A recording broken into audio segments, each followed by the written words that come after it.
ഞാൻ വിളിച്ചത് എന്താണെന്ന് വെച്ചിട്ടുണ്ടെങ്കിൽ നമ്മുടെ കിഴക്കമ്പലം സാബു എം ജേക്കബ് അദ്ദേഹത്തിന്റെ പ്രവർത്തനങ്ങളെ കുറിച്ചിട്ട് ആദ്യമേ തൊട്ട് നമ്മൾ വളരെയധികം കണ്ട് സന്തോഷകരമായിട്ടുള്ള ഒരാളാണ് ഞാൻ. അദ്ദേഹം കിഴക്കമ്പലത്ത് നടത്തിയിരിക്കുന്ന ഒരുപാട് പ്രവർത്തനങ്ങളും അദ്ദേഹത്തെ നിരുത്സാഹപ്പെടുത്താൻ വേണ്ടിയിട്ട് ചില അന്തംഗമികൾ നടത്തിയിരിക്കുന്ന പ്രചാരണങ്ങളും വേലകളും അത് ഇപ്പോഴും തുടർന്നുകൊണ്ടിരിക്കുന്നുണ്ട്. അത് അവരുടെ ഒരു ഹൈലൈറ്റ് ആണ്. അത് അവരുടെ ഈ ഹൈലൈറ്റ് എന്ന് പറയാൻ പറ്റില്ല, ഒരു ഡിസ്ക്വാളിഫിക്കേഷൻ എന്ന് പറയാം. കിട്ടുന്നതൊക്കെ നക്കി തിന്ന് സ്വന്തം കീശയും വീർപ്പിച്ച് നാട്ടുകാരും പറ്റിച്ച് ഇപ്പൊ എന്തെങ്കിലും കേരളത്തിലുണ്ടോ? ഇല്ല. അപ്പോ അങ്ങനെയുള്ള അതിനെ വെറുത്തിരിക്കുകയാണ് ഇപ്പൊ മൊത്തം കേരളീയര് മൊത്തം വെറുത്തിരിക്കണം ഈ സാധനങ്ങളെ കൊണ്ട്.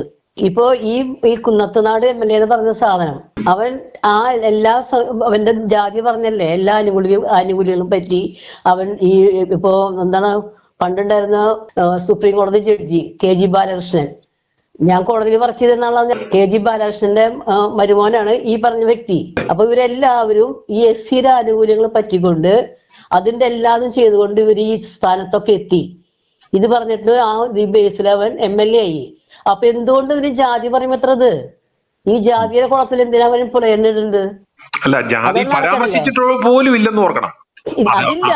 പേരോ ജാതിയോ പോലും പരാമർശിച്ചിട്ടില്ല. സാബു ജേക്കബിന്റെ ഇത് വീഡിയോ നിങ്ങളുടെ ഫുള്ള് ഞാൻ കണ്ട വ്യക്തിയാ, പറഞ്ഞിട്ടില്ല. പക്ഷെ അത് അവനൊരു തോന്നലാണ്, ഞാൻ തന്നെയാണെന്ന് തോന്നലാണ്. കാരണം കുട്ടികൾക്കൊക്കെ നല്ലത് വല്ലവരും ചെയ്യുന്ന കണ്ടിട്ടുണ്ടെങ്കിൽ അപ്പൊ ഹാലാകുന്ന പാർട്ടിയല്ലേ. എല്ലാവരും നല്ലത് ജനനന്മയ്ക്ക് വേണ്ടി ആരെങ്കിലും ചെയ്തിട്ടുണ്ടെങ്കിൽ അതിനെ തല്ലി തച്ചുടക്കുക, അതാണ് ഇവരുടെ രീതി. ഇപ്പൊ നമ്മുടെ കേരളത്തിൽ തന്നെ എത്രയെല്ലാം നല്ല വ്യവസായങ്ങൾ ഉണ്ടായിരുന്നത്, വല്ലതും ഉണ്ടോ? ഇപ്പോ ഒക്കെ തകർത്ത് കളഞ്ഞില്ലേ. അപ്പൊ ആരെങ്കിലും എന്തെങ്കിലും നന്മ ചെയ്തിട്ടുണ്ടെങ്കിൽ ആ നന്മേനെ ഏത് തരത്തിലെങ്കിലും ഇപ്പോ അത് അടിച്ചമർത്താനായിട്ട് കച്ചകെട്ട് ഒരുങ്ങി നിൽക്കുന്ന സാധനങ്ങളാണ്. ജനങ്ങൾക്ക് മനസ്സിലായി ഇനി ഇവരെ കൊണ്ട് ഒരു കാര്യമില്ല, ജനങ്ങൾക്ക് മനസ്സിലായി. അപ്പൊ അതിന്റെ ഒരു ഇതൊക്കെയാണ് ഇവരിരുന്ന് കാണിക്കുന്നത്, തുള്ളല്. ഇനി ഇവരെ കൊണ്ട് ഒരു കാര്യമില്ല.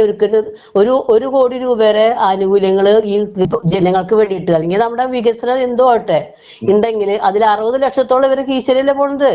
അതെ, ബാക്കി 40 ലക്ഷം രൂപ കൊണ്ട് എന്ത് കാണിക്കാൻ പറ്റും?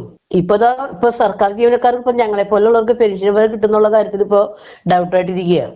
അതുവരെ 20% DA കുടിച്ചുക, അതുപോലെ തന്നെ ഉള്ള അതൊക്കെ പോട്ടെ, അത് നമ്മുടെ വിഷയം തന്നെയാണ്. പക്ഷെ ഇതിപ്പോ എന്താ വെച്ചിട്ടുണ്ടെങ്കിൽ ഇപ്പൊ ഈ സാബു ജേക്കബ് അദ്ദേഹത്തിന്റെ പ്രവർത്തനങ്ങളെ വളരെ വളരെ വളരെയധികം 100-200% വരയ്ക്കും കണ്ട് നമ്മൾ അതില് സന്തോഷിച്ചിരിക്കുന്ന വ്യക്തി. അതുപോലെ തന്നെ നമ്മുടെ എല്ലാ ജില്ലകളിലും എല്ലാ സ്ഥലത്തും വരണം എന്നാണ് എൻ്റെ ഒരു പ്രാർത്ഥനയും അതുപോലെ തന്നെ നമ്മളുടെ ഒരു ആവശ്യം. കാരണം ഈ കോൺഗ്രസിനെയും കമ്മ്യൂണിസ്റ്റുകാരെയൊക്കെ ചവിട്ടി പുറത്താക്കേണ്ട കാലഘട്ടം കഴിഞ്ഞ് ഇനി അവറ്റകളെ കൊണ്ടൊന്നും ഒരു കാര്യമില്ല. ഒരു രാഷ്ട്രീയ പാർട്ടികളെ കൊണ്ട് ഒരു കാര്യമില്ല. എന്തായാലും കിട്ടുന്നത് നടക്കാനും വെട്ടാനും പറ്റുള്ളവർക്ക്, മറ്റുള്ളവരെ സഹായിച്ച ചരിത്രമില്ല അവർക്ക്. ഇല്ല, അത് അവരെ കീശ വീർപ്പിക്കണം. ആരെങ്കിലും എതിർ ശബ്ദം ഉയർത്തിയിട്ട് അവരെ തല്ലി ഉടയ്ക്കണം, തലമണ്ട അടിച്ചു പൊളിക്കണം, അവരെ വീട് കടന്ന് ആക്രമിക്കുക. എങ്ങനെയൊക്കെ അവരെ ദ്രോഹിക്കാൻ പറ്റും അതൊക്കെ ചെയ്തുകൊണ്ടിരിക്കുക. അങ്ങനെയൊക്കെയാണ് അവരുടെ പ്രവർത്തനങ്ങള്.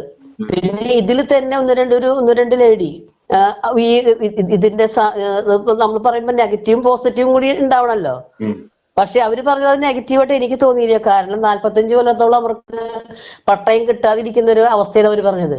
അപ്പൊ സാബു കയറിയിട്ട് 13 കണ്ടല്ലേ കയറിയിട്ടുള്ളൂ.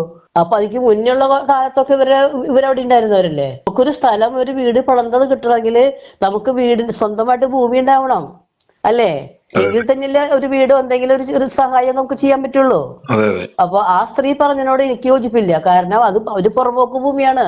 പുറമ്പോക്ക് ഭൂമിക്ക് പട്ടയം കിടക്കണമെങ്കിൽ അത് സർക്കാർ നേരിട്ട് കൊടുക്കണം. അതിന് സാബുവിന്റെ നേർക്ക് കുതിര കയറിയിട്ട് വല്ല കാര്യമുണ്ടോ? സാബു അല്ലേ സർക്കാർ കൊടുക്കേണ്ടതാണ് പട്ടയം എന്ന് പറയുന്ന സംഗതി. അല്ലാണ്ട് ഒരു പഞ്ചായത്ത് ഭരിക്കുന്ന ഒരു വ്യക്തിക്ക് അവർക്ക് അത് നോക്കാന്ന് പറയും അവര്. അതിപ്പോ ഒരു അപ്ലിക്കേഷൻ നമ്മുടെ സങ്കടം പറയുന്നത് നമ്മൾ നോക്കാം, അത് മാന്യത. അത് ഞങ്ങൾക്കൊന്നും തന്നില്ലേ, ഞങ്ങൾ ഇപ്പൊ കൊടി പിടിക്കാൻ പോയി ഞങ്ങൾക്കൊന്നും തന്നില്ല എന്ന് പറഞ്ഞിട്ട് അത് 2-3 വീടുകൾ, അതിനൊന്നും ആധാരമില്ലാത്ത വീടുകളാണ്, പട്ടയ ഭൂമി, പുറമ്പോക്ക് ഭൂമിയാണ്. അതിനവർക്ക് വീട് വെച്ച് കൊടുക്കുന്നില്ല എന്ന് ആ സ്ത്രീ പറയുന്നോട് 100% ഞാൻ അതിന് വിയോജിപ്പാണ്. എനിക്ക് അതിനോട് യോജിക്കാൻ പറ്റില്ല. പക്ഷെ അപ്പുറത്തെ ആൾ കാണിച്ചിരിക്കുന്ന എന്തെല്ലാം നല്ല നല്ല സേവനങ്ങളുണ്ട്, അതല്ലേ നമ്മൾ കാണേണ്ടത്. നമ്മുടെ കേരളത്തിലൊരു മാറ്റം നമുക്ക് ആവശ്യമല്ലേ? നമ്മൾ ഓരോ വ്യക്തികളും ചിന്തിക്കുന്നത് ഇപ്പൊ അങ്ങനെയാണ്. ഈ സാധനങ്ങളെ കൊണ്ട് നമ്മൾ പൊറുതി മുട്ടി. കോൺഗ്രസ് വന്നാലും കാര്യമില്ല, കമ്മ്യൂണിസ്റ്റുകാർ വന്നാലും കാര്യമില്ല, ആര് വന്നാലും കാര്യമില്ല. അതിൽ വിരലിൽ എണ്ണാവുന്ന 1-2 പേരെ നല്ലവരുണ്ടാവുള്ളൂ.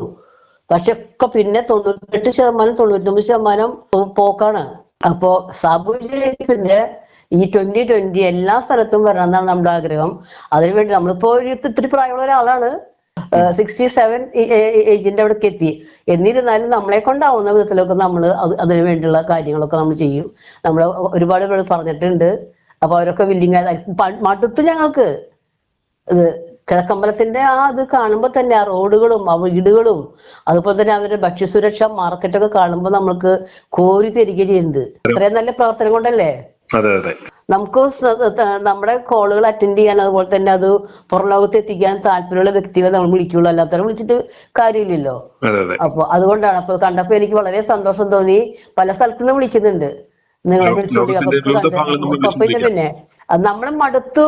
ആകെ താറുമാറായതൊരു കാര്യം ഞാൻ പറയാം, വിദ്യാഭ്യാസമാണ്. വിദ്യാഭ്യാസ മേഖല കുട്ടിച്ചോറാക്കി വിറ്റങ്ങള്. അത് രണ്ടു കൂട്ടരും. ഈ കുട്ടികൾക്ക് ബേസ്മെന്റ് ഇല്ലാണ്ടുള്ള വിദ്യാഭ്യാസം, ഓൾ പ്രൊമോഷൻ സംഗതി 75 വരയ്ക്കും വിദ്യാഭ്യാസം കുഴപ്പമില്ലാതെ നീങ്ങിയതായിരുന്നു. പിന്നെ അവിടെ നിന്ന് അങ്ങോട്ടാണ് വിദ്യാഭ്യാസം ആകെ താറുമാറായത്. അതില് ഇപ്പൊ 10 കുട്ടിയാണെങ്കിൽ ആ 9 കുട്ടിക്കും അക്ഷരങ്ങളില്ലാത്ത കുട്ടിയാണ്, അറിയാത്ത കുട്ടിയാണ്. ഞാൻ പറയാൻ കാരണം എന്താണെന്ന് വെച്ചിട്ടുണ്ടെങ്കിൽ എനിക്ക് ജോലി സർവീസിൽ കയറുന്നതിന് മുൻപ് ഒരു 8-9 വർഷം കുട്ടികളെ ട്യൂഷൻ എടുത്തിരുന്ന ഒരു വ്യക്തിയാണ് ഞാൻ. കോളേജ് വിദ്യാഭ്യാസമൊക്കെ കഴിഞ്ഞപ്പോഴേ. അപ്പൊ എനിക്ക് അറിയാം കുട്ടികളുടെ ആ ഒരു നിലവാരം നമുക്കറിയാം. അതുകൊണ്ട് പറഞ്ഞതാണ് ഞാൻ, അല്ലാതെ കണ്ട് വിദ്യാഭ്യാസം അടച്ചാക്ഷേപിക്കില്ല. എന്നിട്ട് ഇപ്പൊ കുട്ടികൾക്ക് ഒരു ബേസ്മെന്റും ഇല്ല. അപ്പൊ ആകെ താറുമാറായത് വിദ്യാഭ്യാസ മേഖല. അപ്പൊ എല്ലാ മേഖലകളിലും ഇവരുടെ കണ്ടെത്തണം. അതുപോലെ തന്നെ ജനങ്ങൾക്ക് പരോപകാരമായ കാര്യങ്ങൾ ചെയ്യുന്നുണ്ട്. എല്ലാത്തിനും വളരെ വളരെ സന്തോഷം. സാബു ജേക്കബിനും അതുപോലെ തന്നെ അവരുടെ അനുബന്ധമായി നിൽക്കുന്ന എല്ലാ പ്രവർത്തകർക്കും. ഒപ്പം ഇത് വാർത്തകൾ മറ്റുള്ളവരിലേക്ക് എത്തിക്കാൻ, ലോകം മുഴുവൻ എത്തിക്കാൻ ശ്രമിച്ച സുനിലിനും ഒരുപാട് ഒരുപാട് ആശംസകൾ നേരുന്നു ഞാൻ. ഒപ്പം എന്റെ വിധത്തിലുള്ള എല്ലാ പൂർണ്ണ സപ്പോർട്ടും ഞാൻ പറയുന്നു കേട്ടോ. വിളിക്കുന്നത് ഡൽഹിയിൽ നിന്നാണ്. എന്റെ സ്ഥലം കേരളത്തിൽ പത്തനാപുരം, കൊല്ലം ജില്ല. എനിക്ക് സാബു എം ജേക്കബ് സാറിന്റെ കാര്യങ്ങളൊക്കെ ഞാൻ കാണാറുണ്ട്, വീഡിയോയിലൊക്കെ. നിങ്ങളുടെ I2Iയിലും ഞാൻ ശ്രദ്ധിക്കാറുണ്ട്. ഇത് ഇവിടെ ആം ആദ്മി പാർട്ടി ഉണ്ടായത്, അദ്ദേഹം IRS പാസ്സായിട്ട് അരവിന്ദ് കേജ്രിവാള് ആം ആദ്മി ഉണ്ടാക്കുമ്പോൾ അദ്ദേഹം പൊതുപ്രവർത്തനം ഒന്നും വലുതായിട്ട് ചെയ്തിട്ടില്ലായിരുന്നു, ഒരു നല്ല മനുഷ്യനായിരുന്നു. പക്ഷെ ആം ആദ്മി ഉണ്ടാകുമ്പോൾ, ഞാനിവിടെ 87 മുതൽ ഡൽഹിയിൽ താമസിക്കുന്ന ആളാണ്. ഞാൻ നാട്ടിൽ എപ്പോഴും വന്നുകൊണ്ടിരിക്കുന്ന, നാട്ടിലോട്ട് വരികയാണ്. ഈ വർഷം ഞാൻ നാട്ടിലേക്ക് ഷിഫ്റ്റ് ചെയ്യുകയാണ്. ഇവിടുത്തെ ആം ആദ്മിയുടെ പ്രവർത്തനമൊക്കെ എനിക്ക് നന്നായിട്ട് അറിയാം. നമ്മുടെ സാബു സാറ് ചെയ്തതുപോലുള്ളതായ പ്രവർത്തനമൊന്നും ഇല്ലാതെ തന്നെയാണ് അവര് ആദ്യം ഇലക്ഷനിൽ 28 സീറ്റ് പിടിച്ചു 70-നകത്ത്. പിന്നീട് 70-ൽ 67 സീറ്റും അവർ കരസ്ഥമാക്കി. അറിയാമല്ലോ അവരുടെ സ്റ്റാറ്റസ് ഇപ്പൊ എങ്ങനെ പോകുന്നു എന്നുള്ളത്. അറിയാം. ഇതിലും വലിയ വിജയമായിരിക്കും കേരളത്തിൽ സാബു എം ജേക്കബ് പ്രവർത്തിക്കുന്നതായ 2020 ആരംഭിച്ചു കഴിയുമ്പോൾ. അത് എന്റെ കാഴ്ചപ്പാടിൽ അങ്ങനെയാ തോന്നുന്നത്. കാരണം എതിർപ്പുകളൊക്കെ നടത്തുന്നത് വളരെ കുറച്ചു പേരേ ഉള്ളൂ. അവർ ശക്തമായി എതിർക്കുന്നു. പക്ഷെ വോട്ട് വരുമ്പോൾ 90% വോട്ടും സാറിന് പിടിക്കാൻ പറ്റും. 10% പേരേ ഉള്ളൂ എതിർക്കുന്നവര്. സാറിന്റെ പ്രവർത്തനം വിജയിക്കും. കാരണം അനുഭവത്തിൽ നിന്നാണ് സാറ് ജനങ്ങളെ പഠിപ്പിക്കുന്നത്. ജനങ്ങൾ ഇത് കാണുന്നുണ്ട്, എല്ലാവരും ഇത് മനസ്സിലാക്കുന്നുണ്ട്, എല്ലാവരും പുള്ളിയെ ബഹുമാനിക്കുന്നുണ്ട്, ആദരിക്കുന്നുണ്ട്. വിജയിക്കും, തീർത്തും വിജയിക്കും. ഭയന്നിട്ടാണ് മറ്റുള്ളവർ വെപ്രാളം പിടിച്ച് പുള്ളിയെ എതിർക്കുന്നത്. ആ വെപ്രാളം കൊണ്ടും ആ എതിർപ്പ് കൊണ്ടും ഇദ്ദേഹത്തിനും പാർട്ടിക്കും നേട്ടമേ ഉണ്ടാവുന്നുള്ളൂ. അത് എല്ലാവരും മനസ്സിലാക്കുന്നുണ്ട്. അതിനുള്ള ഏറ്റവും നല്ല തെളിവാണ് ഈ വെറും ഒരാഴ്ച കൊണ്ട് ഏതാണ്ട് 1.5 ലക്ഷം പുതിയ അംഗങ്ങളാണ് 2020 ചേർന്നത്. ഇത് വിജയിക്കും, പക്ഷെ പബ്ലിസിറ്റി കൊടുക്കണം. അതായത് സാറിന്റെ പ്രവർത്തനങ്ങളെയും സാറിന്റെ വീക്ഷണങ്ങളെയും പൊതുജനത്തെ അറിയിക്കണം. കാരണം സാർ അനുഭവം കാണിച്ചിട്ടാണ് ഈ ഫീൽഡിലേക്ക് ഇറങ്ങുന്നത്. ജനത്തിന് അത് കാണാൻ ഉണ്ട്. ആം ആദ്മിക്കൊന്നും കാണിച്ചു കൊടുക്കാൻ ഇല്ലായിരുന്നു. വന്നതിന് ശേഷമാണ് അവർ കാണിച്ചു കൊടുക്കുന്നത്.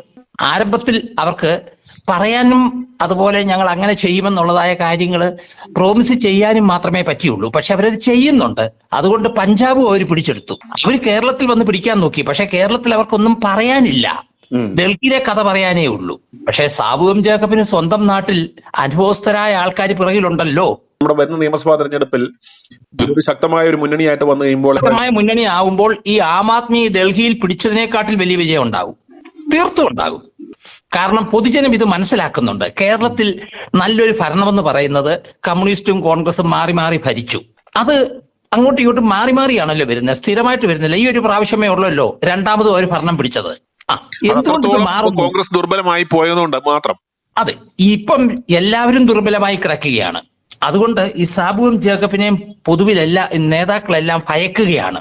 കാരണം കേരളത്തിലെ ജനങ്ങൾ ഒറ്റക്കെട്ടായി പുള്ളിയുടെ പിറകിൽ നിൽക്കുമെന്നാണ് അവർക്കുള്ള പേടി. 3 പാർട്ടികളും ചീറ്റിപ്പോകും. ഞാൻ ഇവിടെ ജോലി ചെയ്യുന്നെങ്കിലും ഞാൻ ഇവിടെ സ്ഥിരതാമസക്കാരനല്ല, വർഷങ്ങൾ ഒത്തിരി ആയി. പക്ഷേ ഞാൻ നാട്ടിൽ വരാനാണ് എൻ്റെ എല്ലാ പ്ലാനിങ്ങും. കാരണം എനിക്കവിടെ പ്രോപ്പർട്ടി ഉണ്ട്. ഞാൻ വർഷത്തിൽ 2-3 തവണ നാട്ടിൽ വരുന്നതാണ്. ഇനി ഞാൻ ടോട്ടലി അങ്ങ് ഷിഫ്റ്റ് ആകുകയാണ് നാട്ടിലോട്ട്. വളരെയേറെ സന്തോഷം. എനിക്ക് വളരെ താല്പര്യമുണ്ട്, ഇതിനകത്ത് പ്രവർത്തിക്കാനും ആഗ്രഹമുണ്ട്. മറ്റൊന്നുമല്ല, ആൾക്കാരെ ബോധവൽക്കരിക്കണം. ഞാനിവിടെ ഒരു ജനറൽ മാനേജറായിട്ടൊരു കമ്പനിയിൽ ജോലി ചെയ്യുകയാണ്. മക്കളൊക്കെ സിവിൽ സർവീസിലാണ്.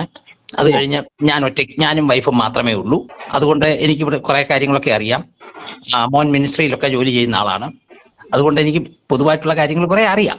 മനസ്സിലായി. പക്ഷെ ഞാൻ നാട്ടിലോട്ട് വന്നു കഴിഞ്ഞാൽ എനിക്ക് വളരെ താല്പര്യമുണ്ട്. ഇങ്ങനെ ഒരു പാർട്ടി അവിടെ രൂപീകരിച്ചാൽ അത് ശക്തിപ്പെടണം.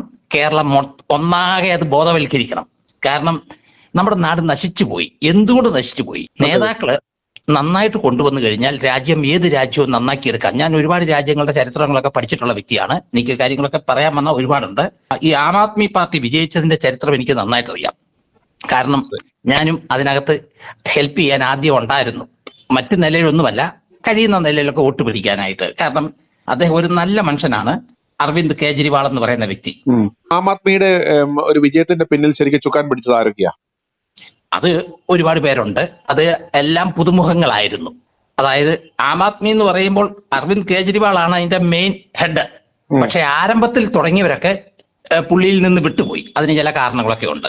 അതിനൊക്കെ ചരിത്രങ്ങൾ പലതുണ്ട്. പക്ഷെ പുള്ളിയുടെ ആ നിശ്ചയദാർഢ്യം, അതായത് ആ ഉറപ്പ്, അതാണ് പുള്ളിയെ വിജയിപ്പിച്ചത്. പുള്ളിക്ക് നല്ല നിശ്ചയമുണ്ടായിരുന്നു. പുള്ളിക്ക് എതിർകക്ഷികളെ പരാജയപ്പെടുത്താൻ കഴിയുമെന്നുള്ള നല്ല നിശ്ചയമുണ്ടായിരുന്നു. ആരംഭത്തിൽ എല്ലാവരും ധരിച്ചു പുള്ളിയെ കൊണ്ട് പറ്റില്ല. കാരണം ഇവിടെ പാർട്ടികൾ കോൺഗ്രസും BJPയും ശക്തമായിട്ടുണ്ട്, അറിയാമല്ലോ. പുതിയൊരു മുഖം ആം ആദ്മി ചൂല് പാർട്ടി എന്നും പറഞ്ഞ് ഇറങ്ങിയാൽ പുള്ളിക്ക് അതിനുള്ള എക്സ്പീരിയൻസ് ഇല്ല. ഇൻകം ടാക്സ് ഡിപ്പാർട്ട്മെന്റിൽ ജോലി ചെയ്തു, റിസൈൻ ചെയ്തു. വൈഫ് അവിടെ ജോലി ചെയ്യുന്നു. കൊച്ചു പിള്ളേർ പഠിക്കുന്നു. ഈ മനുഷ്യൻ എന്ത് ചെയ്യാൻ പറ്റും? പുള്ളിക്ക് അങ്ങനെ പണം വാരിയെറിയാനില്ല. പക്ഷെ ഒന്ന് ചിന്തിക്കണം, ഡൽഹി അദ്ദേഹം പിടിച്ചെടുത്തു എന്ന് പറയുന്ന കുഞ്ഞുകളിയല്ല. ആദ്യം തന്നെ 28 സീറ്റ് ജയിച്ചു എന്ന് പറഞ്ഞാൽ പുള്ളി തോൽപ്പിച്ചത് ആരെയൊക്കെയാ? അത് കഴിഞ്ഞ് പുള്ളി ബുദ്ധിമാനായതുകൊണ്ട് പെട്ടെന്ന് രാജിവെച്ചിട്ട് ഉടൻ തന്നെ രണ്ടാമത്തെ ഇലക്ഷൻ വന്നപ്പോൾ 67 സീറ്റും പിടിച്ചെന്ന് പറഞ്ഞാൽ പ്രതിപക്ഷം അവിടെ ഇല്ലാതെ പോയില്ലേ? അതും അത്രയും മഹാരഥന്മാരായ ഇന്ത്യ പിന്നെയും പുള്ളി പാർട്ടികളിൽ പിന്നത്തെ ഇലക്ഷനിലും പുള്ളി അതുപോലെ തന്നെ പിടിച്ചെടുത്തു. പക്ഷെ പുള്ളിക്ക് വന്ന പാളിച്ച ഈ MLA-മാരായിട്ട് ജയിച്ച കൂട്ടത്തിൽ ചില പുള്ളിയുടെ സ്വഭാവം ഇല്ലാത്ത ചില ആൾക്കാർ അതിനകത്ത് കയറി വന്നു. അവർ ചില വിവരക്കേടുകളൊക്കെ കാണിച്ചിട്ടുണ്ട്. കാരണം പുള്ളിയുടെ ക്വാളിറ്റി അവർക്ക് വരത്തില്ലല്ലോ. പലരും 27 വയസ്സും 26 വയസ്സും ഉള്ള പിള്ളേർ സെറ്റാണ്. ചില പെൺപിള്ളേരും ഉണ്ട്. ഇവരെല്ലാം MLA-മാരാണ്. പക്ഷെ ഇവർ MLA ആയത് ഈ കേജ്രിവാൾ എന്ന് പറയുന്ന ഒറ്റ വ്യക്തിയുടെ പേരിലാണ്, അല്ലാതെ ഇവരുടെ വ്യക്തിപരമായ പേരിലല്ല അവരാരും ജയിച്ചത്. അവരുടെ സ്ഥാനത്ത് ഒരു കുറ്റിച്ചുള്ളിനെ നിർത്തിയാലും ജയിക്കും. കാരണം കേജ്രിവാളിന്റെ പേരിലാണ് വോട്ട് കിട്ടുന്നത്. അങ്ങനെ MLA-മാരായവരാ. അവരാണ് ചില ദോഷങ്ങളൊക്കെ ചെയ്തത്. പുള്ളിക്ക് ദോഷമായിട്ടൊക്കെ വന്നു. എങ്കിലും Kejriwal he has overcome everything. നമുക്കൊരു എന്താ പറയുന്നേ, ഒരു എല്ലാ തരത്തിലും ഒരു പാഠപുസ്തകമായി ആം ആദ്മിയുടെ ഡൽഹി മോഡൽ നമ്മുടെ മുന്നിലുണ്ട്. അവർക്കുണ്ടായ നേട്ടങ്ങളും കോട്ടങ്ങളും പഠിക്കുവാനും ഒത്തിരി കാര്യങ്ങളുണ്ട്. അതെ, ഞാൻ പറഞ്ഞത് അരവിന്ദ് കേജ്രിവാളിനെക്കാട്ടിലും ജനസമ്മതനായിട്ട് വരും സാബു എം ജേക്കബ് കേരളത്തിൽ. 140 സീറ്റും പിടിക്കാൻ പറ്റുമെന്നാ എന്റെ കണക്കൂട്ടല്. തീർച്ചയായിട്ടും. കാരണം ജനങ്ങൾ അത്രത്തോളം വെറുത്ത് മടുത്ത് ഗതികെട്ട് നിൽക്കുകയാണ്. ഇദ്ദേഹം വെറുതെ ഒരു തത്വശാസ്ത്രം കൊണ്ട് ഇറങ്ങിയതല്ല, പ്രാബല്യത്തിൽ അത് കാണിച്ചു കൊടുത്തും വെച്ച് ദാണ്ട് ഞാൻ ചെയ്തത് നോക്കെന്ന് പറയാൻ പുള്ളിക്ക് ഉണ്ട്. എനിക്ക് തോന്നുന്നു ഇന്ത്യയിൽ അല്ലെങ്കിൽ ലോകത്തിൽ തന്നെ അങ്ങനെ ഒരു ക്ലെയിം ചെയ്യാൻ വേറെ ആർക്ക് പറ്റും? ഇന്ത്യയിൽ ആദ്യമായിട്ടാണ് ഇങ്ങനെ ഒരു രാഷ്ട്രീയ പ്രവർത്തകൻ ഇറങ്ങുന്നത്. അതുകൊണ്ട് എനിക്ക് വയസ്സ് 62 ഉണ്ട്. കേരളത്തിൽ PG വരെയൊക്കെ പഠിച്ചും വെച്ചാണ് ഇങ്ങോട്ട് വരുന്നത്. അതിനു മുമ്പത്തെ കോളേജിൽ, അതായത് പാരൽ കോളേജൊക്കെ നടത്തിയിട്ടുണ്ട്. അതുകൊണ്ട് എനിക്ക് കുറെ ചരിത്രങ്ങളൊക്കെ അറിയാം. ധൈര്യമായിട്ട് മുന്നോട്ട് പോകൂ. പ്രതികൂലങ്ങൾ ഒരുപാട് കാണും, ഒരു വിഷയവുമില്ല. യേശുക്രിസ്തുവിനെ പോലും ജനങ്ങൾ ക്രൂശിച്ചു, മഹാത്മാഗാന്ധിയെ വെടിവെച്ചു, അതൊക്കെ നടക്കും. പക്ഷേ ഈ പാർട്ടി എന്ന് പറയുന്നത് ഇപ്പോൾ നിങ്ങൾ ഉദ്ദേശിക്കുന്നതായ സാബു എം ജേക്കബിന്റെ 2020 എന്ന് പറയുന്ന പാർട്ടി കേരളം മുഴുവൻ പിടിച്ചടക്കാൻ പറ്റും. ഹലോ സുനിൽ, നമസ്കാരം. എൻ്റെ പേര് ജോസ്. കോട്ടയം ജില്ലയിൽ പാറത്തോട് പഞ്ചായത്തിൽ നിന്നാണ് വിളിക്കുന്നത്. ഞാനൊരു റിട്ടയർഡ് സർക്കാർ ഉദ്യോഗസ്ഥനാണ്. റിട്ടയർ ചെയ്തിട്ട് 2 വർഷമായി. 2020യുടെ പ്രവർത്തനങ്ങൾ തുടക്കം മുതൽ തന്നെ നിരീക്ഷിക്കുകയും അതിനോട് ആത്മാർത്ഥമായിട്ട് വിജയിക്കണമെന്ന് ആഗ്രഹിക്കുകയും ചെയ്യുന്ന ഒരു വ്യക്തിയായിരുന്നു ഞാൻ. 2020 ആദ്യമേ കിഴക്കമ്പലത്ത് വിജയിച്ചു. അതിനുശേഷം സമീപ പഞ്ചായത്തുകളിലും വിജയിച്ചു. അതിനുശേഷം അവർ ആം ആദ്മി പാർട്ടിയുമായിട്ട് ചേർന്ന ഒരു പീപ്പിൾസ് വെൽഫെയർ അലയൻസ് എന്നും പറഞ്ഞൊരു അലയൻസ് ഉണ്ടാക്കി. അപ്പോൾ അത് കൂടുതൽ പ്രവർത്തനങ്ങൾ വ്യാപകമാകും, അതിന് കൂടുതൽ ആളുകളിലേക്ക് അത് എത്തും എന്നുള്ളൊരു പ്രതീക്ഷയിൽ ഇരുന്നപ്പോഴാണ് സാബു സാറിന് തെലങ്കാനയിലേക്ക് ബിസിനസ് ആവശ്യങ്ങൾക്കായി പോവുകയും പിന്നെ ഈ അലയൻസിനെ കുറിച്ച് കൂടുതലൊന്നും കേൾക്കാനും സാധിച്ചില്ല. അപ്പോൾ ഞാൻ വിചാരിച്ചു ഈ പ്രസ്ഥാനം കിഴക്കമ്പലം അതിന് ചുറ്റുവട്ടം കൊണ്ട് ഒതുങ്ങിപ്പോകുന്നു. അങ്ങനെ ഇരിക്കുമ്പോഴാണ് നമുക്ക് പുത്തൻ പ്രതീക്ഷകൾ നൽകിക്കൊണ്ട് പുത്തൂർക്ക പഞ്ചായത്തിലെ 2020 മഹാസമ്മേളനം നടക്കുന്നതും അത് ജനങ്ങളിലേക്ക് അതിനെക്കുറിച്ചുള്ള വാർത്തകൾ എത്തുന്നതും. ഏതായാലും വളരെ സന്തോഷം തോന്നി. എന്തുകൊണ്ട് ഞാൻ 2020യിൽ പ്രതീക്ഷ വയ്ക്കുന്നതിന് 3 കാര്യങ്ങളാണ്. ഒന്ന്, പറയുന്ന കാര്യങ്ങളിലെ ആത്മാർത്ഥത, ചെയ്യാൻ പറ്റുന്ന കാര്യങ്ങൾ പറയുകയും അത് പ്രാവർത്തികമാക്കുകയും ചെയ്യുന്നതിലുള്ള ആത്മാർത്ഥത. അത് അവർ ഭരണത്തിലിരിക്കുന്ന പഞ്ചായത്തുകളിൽ ചെയ്ത് കാണിച്ചിട്ടുള്ളത് തന്നെയാണ്. 2, 2020യുടെ രാഷ്ട്രീയം. എന്താണ് 2020യുടെ രാഷ്ട്രീയം എന്നതിനെക്കുറിച്ച് സാബു സാർ വളരെ മനോഹരമായ ഒരു മറുപടി പറഞ്ഞത് ഇന്നും എൻ്റെ മനസ്സിലുണ്ട്. അന്നമില്ലാത്തവർക്ക് അന്നം കൊടുക്കുക, പാർപ്പിടമില്ലാത്തവന് പാർപ്പിടം കൊടുക്കുക, വസ്ത്രമില്ലാത്തവന് വസ്ത്രം കൊടുക്കുക, വിദ്യാഭ്യാസമില്ലാത്തവന് വിദ്യാഭ്യാസം കൊടുക്കുക. എത്ര മനോഹരമായ മറുപടിയാണ്. മറ്റു പല രാഷ്ട്രീയ പാർട്ടികളും അവരുടെ രാഷ്ട്രീയത്തെക്കുറിച്ച് ചോദിക്കുമ്പോൾ ആർക്കും മനസ്സിലാകാത്ത, പാവപ്പെട്ടവന് മനസ്സിലാകാത്ത കുറേ തത്വചിന്തകളും കുറേ അന്താരാഷ്ട്ര കാര്യങ്ങളും എല്ലാം പറഞ്ഞ് രാഷ്ട്രീയത്തെക്കുറിച്ച് പറയുന്നത് കേൾക്കാം. പക്ഷേ ഇത്ര മനോഹരമായ ഒരു മറുപടി വളരെ പ്രതീക്ഷ നൽകുന്നതാണ്. മൂന്നാമതായിട്ട് ഉള്ളത് 2020യുടെ സാബു ജേക്കബ് എന്ന ആ ടവറിങ് പേഴ്സണാലിറ്റിയുടെ നേതൃത്വം തന്നെയാണ്. തീർച്ചയായിട്ടും പുത്തൂർക്ക പഞ്ചായത്തിൽ ജനങ്ങളെ അഭിസംബോധന ചെയ്തുകൊണ്ട് അദ്ദേഹം നടത്തിയ മനോഹരമായ പ്രസംഗം ഒരു ഇലക്ഷൻ മാനിഫെസ്റ്റോ പ്രസൻറ്റ് ചെയ്യുന്നതിന് തുല്യമായിരുന്നു. ഈ കേരളത്തിലെ ജനങ്ങളുടെ, സാധാരണ ജനങ്ങളുടെ എല്ലാ പ്രശ്നങ്ങളെയും ടച്ച് ചെയ്തുകൊണ്ടാണ് അദ്ദേഹം ആ പ്രസംഗം നടത്തിയത്. തീർച്ചയായിട്ടും അദ്ദേഹത്തെപ്പോലുള്ള ഒരാൾ അധികാരത്തിൽ വന്നു കഴിഞ്ഞാൽ ഈ പറഞ്ഞ കാര്യങ്ങൾ പ്രാവർത്തികമാക്കും എന്നതിന് യാതൊരു സംശയമില്ല. കാരണം അതിനെക്കുറിച്ചുള്ള എല്ലാം വ്യക്തമായി പഠനം നടത്തിയിട്ടായിരിക്കണം. ഒരുപക്ഷെ നടത്താതെ ഒരിക്കലും അദ്ദേഹം അങ്ങനെ ഒരു പ്രസംഗം നടത്താൻ ചെയ്യുമെന്ന് എനിക്ക് തോന്നുന്നില്ല. അതുപോലെ തന്നെ അദ്ദേഹം പറഞ്ഞതിലൊരു പ്രധാനപ്പെട്ട കാര്യം മുല്ലപ്പെരിയാർ സ്ഥാനത്ത് പുതിയ ഡാം പണിയുമെന്നും അദ്ദേഹം അവിടെ പ്രഖ്യാപിക്കുകയുണ്ടായി. പലപ്പോഴും എതിരാളികൾ അദ്ദേഹത്തെ നടക്കാൻ പറ്റാത്ത സ്വപ്നം എന്നുള്ള രീതിയിൽ അദ്ദേഹത്തിനെതിരെ തിരിയാനുള്ള ഒരു വാഗ്ദാനമാണ് ഈ മുല്ലപ്പെരിയാർ ഡാം എന്ന് വെച്ചാൽ. എന്തായാലും വ്യക്തമായൊരു പ്ലാൻ ഇല്ലാതെ ഒരിക്കലും അദ്ദേഹം അത് പറയുമെന്ന് എനിക്ക് തോന്നുന്നില്ല. ഏതായാലും 2020യുടെ പ്രവർത്തനങ്ങളെ ജനങ്ങളിലെത്തിക്കുവാൻ താങ്കളുടെ ചാനൽ നടത്തുന്ന പ്രവർത്തനങ്ങൾക്ക് എല്ലാ ആത്മാർത്ഥമായിട്ട് നന്ദി പറയുന്നു. 2020 പ്രസ്ഥാനം ജനങ്ങളിലേക്ക് എത്തട്ടെ, വിജയിക്കട്ടെ എന്ന് ആത്മാർത്ഥമായി ആഗ്രഹിക്കുകയും പ്രാർത്ഥിക്കുകയും ചെയ്യും. എന്റെ പേര് സജീവ്കുമാറാണ്. ഞാൻ വിഴിഞ്ഞം നമ്മളെ തുറമുഖം പണിയുന്നില്ലേ, അന്താരാഷ്ട്ര വിഴിഞ്ഞം ചെറുപുര എന്ന് പറയുന്ന സ്ഥലം. ഞാൻ ഒരു CPIയുടെ ബ്രാഞ്ച് സെക്രട്ടറി ഇരുന്ന ആളാണ്. പാർട്ടിയിൽ ഇരുന്ന സമയത്ത് തന്നെ എനിക്ക് ഒരുപാട് പ്രതിസന്ധികൾ, ഒരുപാട് കള്ളക്കേസൊക്കെ എന്റെ പേരിൽ എടുത്തായിരുന്നു ഈ CPM. അപ്പോൾ ഇപ്പൊ കോടതിയിൽ 1-2 എന്റെ പേരിൽ കള്ളക്കേസ് കിടക്കുകയാണ്. അപ്പൊ ഞാൻ ഇപ്പൊ ഈ പാർട്ടിയിൽ നിന്ന് മാറി നിൽക്കുകയാണ്. അപ്പൊ ഈ മാറുന്നതുകൊണ്ട് ഇപ്പൊ ഒരുപാട് പ്രതിസന്ധികൾ എനിക്ക് വന്നുകൊണ്ടിരിക്കുകയാണ്. ഇപ്പൊ ഒരു വിധത്തിലും ഇവര് നമ്മളെ മുന്നോട്ട് പോകാൻ സമ്മതിക്കാതെ പലരെയും കൊണ്ട് ഇവര് ബാക്കിൽ നിർത്തി നമ്മളെ ഇങ്ങനെ ഭീഷണിപ്പെടുത്തി ഇങ്ങനെ ഭയങ്കര സമ്മർദ്ദത്തിൽ കൊണ്ടുപോവുകയൊക്കെ ചെയ്യും. കാരണം ഇന്ന് ഒരിക്കലും എന്റെ ജീവൻ പോയാലും ഞാൻ ഈ പാർട്ടിയിൽ പോകില്ല, കമ്മ്യൂണിസ്റ്റ് പാർട്ടിയിൽ പോകില്ല. നിങ്ങളെ എങ്ങനെയൊക്കെ ദ്രോഹിച്ചു? ലൈസൻസ് ഇല്ലെന്നും പറഞ്ഞ് വണ്ടി ഓടണമെന്നും പറഞ്ഞ് കള്ളക്കേസ് എടുക്കും. എനിക്ക് ലൈസൻസ് ഉണ്ട്. എനിക്ക് 2 വീലറും 3 വീലറും 4 വീലറിന്റെ ലൈസൻസ്. പിന്നെ കള്ളക്കേസ് അവിടെ നിൽക്കാൻ അതൊക്കെ വിട്ടുകളാ. അതൊക്കെ പിന്നെ ഒരു പെണ്ണിന്റെ കൂടെ സംസാരിച്ചെന്നും പറഞ്ഞ് അവരെ കൊണ്ട് ഈ CPM അവരുടെ പേരിൽ കള്ളക്കേസിന്റെ പേരിൽ കൊടുപ്പിച്ച് അങ്ങനെ FIR ഇട്ട് എന്നെ ഒരു ദിവസം ജയിലിൽ കിടത്തി. അങ്ങനെ അത് എന്റെ വീട്ടുകാർക്ക് ഒരുപാട് കരഞ്ഞു. കാരണം അത് ചെയ്യാതെ തെറ്റായിരുന്നു. അങ്ങനെ ഒരുപാട് ഇവര് എന്നെ ദ്രോഹിച്ചായിരുന്നു. അപ്പൊ അതുകൊണ്ടിപ്പം കിഴക്കമ്പലം പഞ്ചായത്തിൽ 2020 ജേക്കബ് സാറിന്റെ ഇത് നല്ല അഭിപ്രായമാണ്. ജനങ്ങൾക്ക് വേണ്ടി ഒരുപാട് കാര്യങ്ങൾ ചെയ്യുന്നു.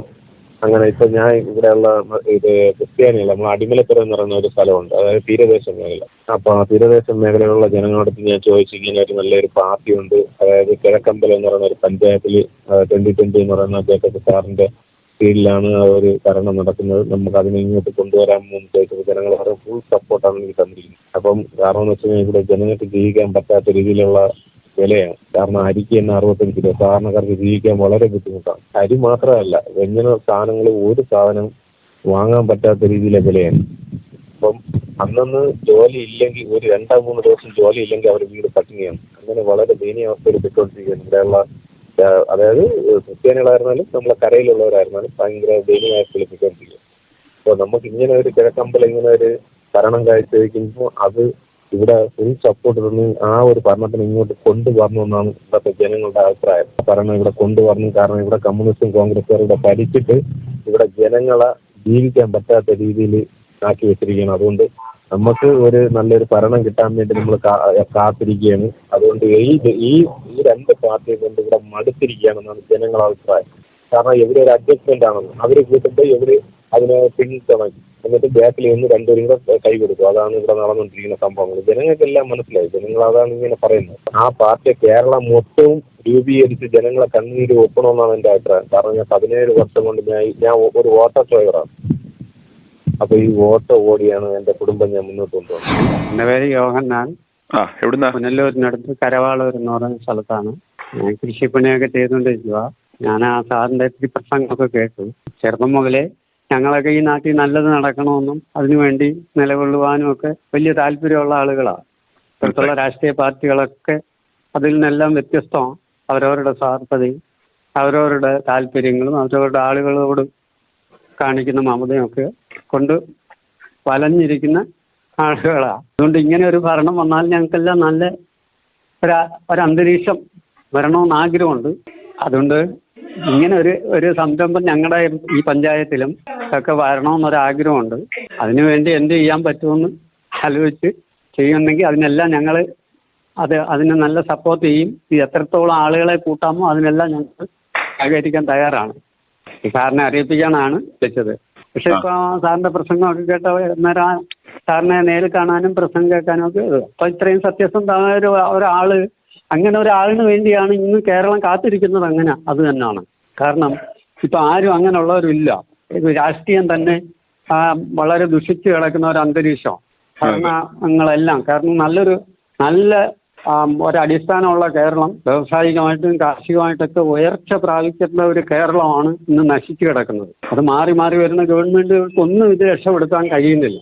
അപ്പൊ ഇങ്ങനൊരു പ്രസ്ഥാനം നമ്മുടെ നാട്ടിലെ എല്ലാ പഞ്ചായത്തിലും ഇങ്ങനെ ഒരു യൂണിറ്റ് രൂപീകരിച്ച് അതിന് വേണ്ട ആളുകളെ കൂട്ടി അവരോട് ഇങ്ങനെ കാര്യങ്ങൾ പറഞ്ഞു മനസ്സിലാക്കി ആളുകളെ കൂട്ടി ഇങ്ങനൊരു നല്ല കാര്യം നടപ്പാക്കുന്നത് ഏറ്റവും നല്ലൊരു കാര്യമായിട്ട് നമുക്ക് തോന്നുന്നു. കാരണം നമ്മുടെ നാടിന്റെ പുരോഗതിയാണ്, നല്ല മനുഷ്യരാഗ്രഹിക്കുന്ന നാടിന്റെ പുരോഗതിയാണ്. അല്ലാതെ മറ്റുള്ള രീതിയിൽ പിന്നെ മദ്യപിക്കാനും അതിനൊക്കെ ആണെങ്കിൽ ഇഷ്ടം പോലെ ആളുകളുണ്ട്, കൂട്ടുപിടിക്കാൻ ആളുകളുണ്ട്. ഒരു നല്ല പ്രസ്ഥാനം അല്ലെങ്കിൽ നല്ലൊരു കാര്യം പറഞ്ഞാൽ തന്നെ അത് അംഗീകരിക്കാൻ ആളില്ല. അഥവാ ആ 1-2 പേരെ അംഗീകരിച്ചാൽ അവരെ പിന്തിരിപ്പിച്ച് ആ നല്ല കാര്യം നടക്കാതെ വണ്ണം മറ്റുള്ളവർ ആഗ്രഹിക്കുന്നു അതുപോലെ ദുഷിച്ച സമ്പ്രദായങ്ങൾക്ക് ആളിനെ കൂട്ടുന്ന ഒരു വ്യവസ്ഥയായി മാറിയിരിക്കും നമ്മുടെ നാട്. അതിനെ രക്ഷിച്ചെടുക്കാനായിട്ട് ഇങ്ങനെയുള്ള പ്രസ്ഥാനങ്ങൾ വളരണമെന്നാണ് ഞങ്ങളുടെയൊക്കെ ആഗ്രഹം. i2i News, an eye for truth. i2i News subscribe ചെയ്തിട്ടില്ലാത്തവർ ഇപ്പോൾ തന്നെ സബ്സ്ക്രൈബ് ചെയ്യുക. നോട്ടിഫിക്കേഷൻ ലഭിക്കുവാൻ ബെൽ ബട്ടണും അമർത്തുക.